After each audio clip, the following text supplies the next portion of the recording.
Hello বন্ধুরা, কেমন আছো তোমরা? আশা করি সবাই ভালো আছো। সো আজকে আজকে হচ্ছে নতুন একটা ভিডিও।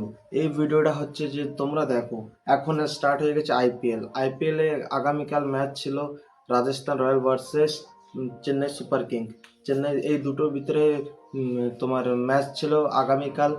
সো এই ম্যাচে কালকে সিএসকে বেশি রান মারতে পারে নাই, মাত্র মেরেছে 127।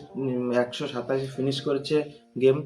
আর যখন রবীন্দ্র জাডেজা যখন এসছে, শিবম দুবের যখন উইকেটটা নেছে তখন তার রিয়াকশনটা কি ছিল! আর যত সিএসকে ফ্যান্স আছে তার অ্যাকসেপ্ট মানে এভাবে ভাবতে পারেনি যে ওরা এরকম এরকম ভাবতে পারেনি যে রবীন্দ্র জাডেজা এরকম এরকম একটা জিনিস করবে বলে সে। আর কিভাবে এভাবে করেছে! ফার্স্ট টাইম ও আগে ছিল সিএসকে টিমে খেলতো, এখন আর সিএসকে টিমে খেলে না। ও এখন রাজস্থান রয়্যালসের টিমে খেলতেছে। বাট যে টিমে তুমি ফেমাস, যে টিমের জন্য আজকে তুমি এত কিছু, সেই টিমটা আজকে তুমি আঙ্গুল দেখাচ্ছ। আর আর যখন তুমি আর এমএস ধোনি যখন একসাথে গ্রাউন্ডে আসতে, আর তখন একটা গ্রাউন্ড আলাদা ছিল, একটা ক্রেজ আলাদা ছিল। আর এখন তুমি আসছো, আসে কিভাবে খেলছো! ঠিক আছে, তুমি অদার টিমে খেলতেছো, কোনো ম্যাটার নাই। বাট তুমি যেই টিমের জন্য আজকে তুমি এই জায়গায় আছো, যেই পজিশনে আছো, সেই টিমটা আজকে তুমি আঙ্গুল দেখাচ্ছ। একজনের একটা প্লেয়ারের উইকেট নিয়ে তুমি আজকে এরকম এত বড় হয়ে গেছো। তারপরে যাই দেখো অফিসিয়াল পেজে, তার ইনস্টাতে যাই দেখো কিভাবে স্টোরি লাগাচ্ছে, কিভাবে পোস্ট করছে।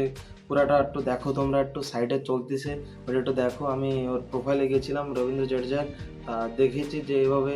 তারপরে ভাবছে আমার ফ্যান্স যত আছে কেউ কিছু বলবে না, সেভাবেও ভেবেছে। আর এখন তো ক্রিটিসাইজ হচ্ছে সোশ্যাল মিডিয়ায় অনেক। রবীন্দ্র জাডেজা ভাই, আমরা ভাবতে পারিনি যে তুমি আজকে, আমরা সিএসকে ফ্যান্স হয়ে, যে তুমি আজকে এরকম কামটা করছো, যে আগামীকাল করছো এই কামটা। ভালো লাগেনি ভাই কামটা যে তুমি করেছো, এটা আনএক্সপেক্টেড। অ্যাকসেপ্ট করে নে, অ্যাকসেপ্ট পুরো একদম আশা করি না যে তুমি এরকম কামটা করবা। তুমি যে কামটা কালকে করছো, সবার মনে আঘাত লাগছে। সবাই দেখতেছি হাজার হাজার ভিডিও, মিনিমাম সকাল থেকে 100-200 আমি রিলস দেখছি, প্রায় তোমার ভিডিও এসছে এভাবে। আর তুমি যেভাবে যা করছো, কারণটা ভালো করনি। আরও খেলো ভালোভাবে। আরও আরও তো ম্যাচ আছে, দেখা যাক আগে কী কী ম্যাচ হয়। তো আশা করি ভিডিওটা ভালো লেগে থাকবে। Like, comment, share and subscribe. তো দেখা হচ্ছে ফেসবুকে থেকে ফলো করতে, দেখা হচ্ছে আরেকটা ভিডিও। বাবা লেভেল, টাটা, জয় শ্রীরাম।